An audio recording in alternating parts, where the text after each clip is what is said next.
Delaware County's only live television newscast from Ball State University's Unified Media Newsroom. You're watching NewsLink Indiana Midday. Welcome to NewsLink Indiana Midday. I'm Julia Horlander. Voting in the next election could look very different. State residents could possibly be asked for proof of U.S. citizenship during voter registration. Amy Kiley has more. We should go to voter ID and just one other thing, proof of a thing called citizenship in the United States. Wouldn't that be nice? An executive order President Donald Trump signed yesterday boosts proof of citizenship requirements for voting in federal elections. It faces legal hurdles, including a Supreme Court ruling that a generic voter registration form is sufficient. Plus, state and local officials run elections, not the federal government. Trump's order tries to overcome that by using funding threats as leverage. I think it's a great executive order. It makes all the sense in the world. Trump's allies are praising the move. Critics say it could disenfranchise some legitimate voters. Democrats have fought this. They think it will cut down on voter turnout. It will suppress the vote. Fewer people will be able to get to the polls. If you had to prove your citizenship to vote, here's what you'd have to do under the executive order. You could show your passport, military ID card, or qualifying state or federal photo ID. Otherwise, you'd need proof that complies with the Real ID Act of 2005. You could use your birth certificate if it meets requirements like having a raised seal. Other options include certificates of naturalization or citizenship, or a consular report indicating you were born abroad. If you've changed your name, you might need additional proof like a marriage license. How simple does that sound? I'm Amy Kiley reporting. A Supreme Court ruling mandates that states accept a generic voter registration form offered by the U.S. Election Assistance Commission. The form does not require citizenship documents. The EAC says it is reviewing the executive order and will determine its next steps. A Michigan couple is being held behind bars in Mexico, all over what the family says is retaliation for fighting wrongful credit card charges at a Mexico timeshare. Elaine Rojas Castillo shares their story. Michael Lemke has spent the last 3 weeks working alongside his sister Lindsay to figure out why their parents, Paul and Christy Aquillo, have been stuck in a Mexican jail over what they call wrongful credit card charges. This is completely crazy to us because, again, this was over and done with, nothing that should have even escalated to this. Lemke says the Aquillos had a membership with Palace Resorts, a Florida-based company that owns multiple resorts and properties in Mexico. They say things went sideways when they spoke up about discrepancies in their agreement. Our parents were able to prove that Palace Resorts had breached their contract, and in that contract, it offered them the ability to have their money back. And make no mistake, what they're doing is they are holding two Americans hostage because they want them to pay them money. Both men say in total, the Aquillos were expecting to receive $117,000 more than a year ago, but never got a dime. On March 4th, they decided to go to Cancun and were arrested and detained as soon as they landed, with Customs telling the couple they faced criminal fraud charges. Manley says Palace Resorts has done nothing to work with the Aquillos in resolving the matter, and points to what he believes is the motive behind all the red tape.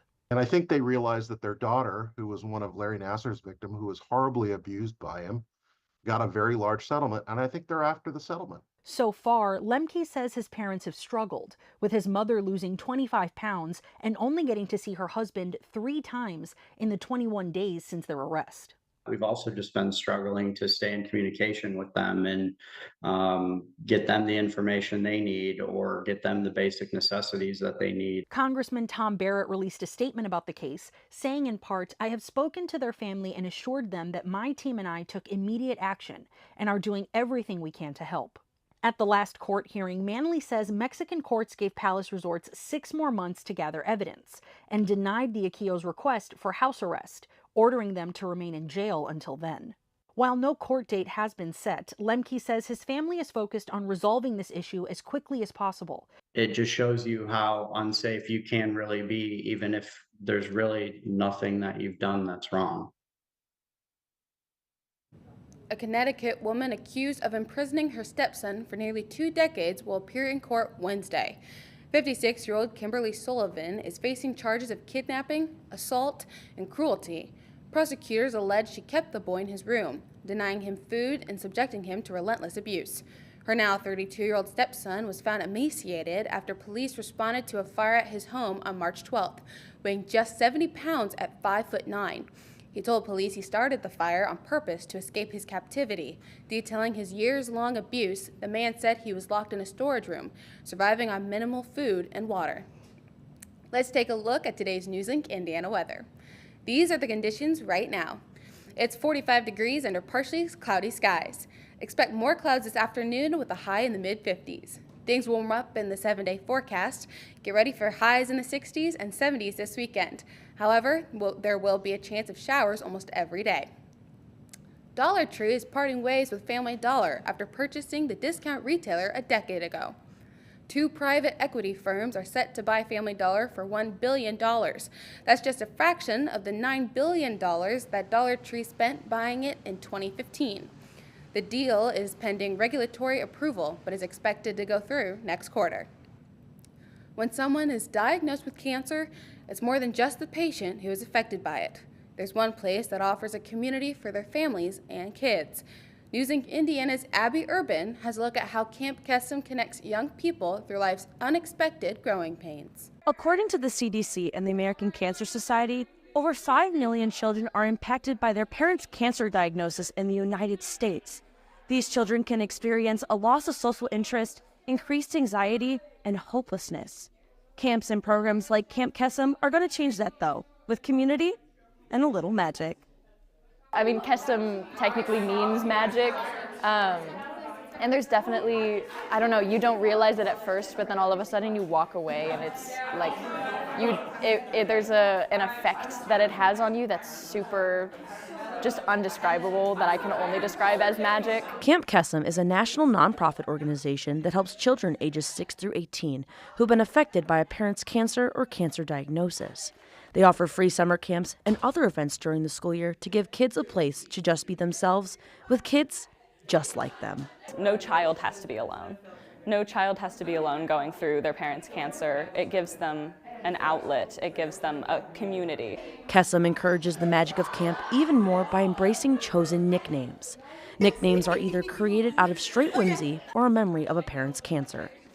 Children who are involved in Kesem are accepted and embraced in their rawest form. And that's the real magic. You grow up and things like cancer are like a bad word, and it's like what people walk on eggshells around it, and it's just sort of, it's frustrating, and you grow up feeling really isolated, and then you finally have a community where you can feel comfortable like feeling emotions and talking about things that are difficult. Through crafts and greenhouse scavenger hunts, the children were encouraged to have fun and be curious. Kids were able to interact with various animals and other wildlife throughout the day.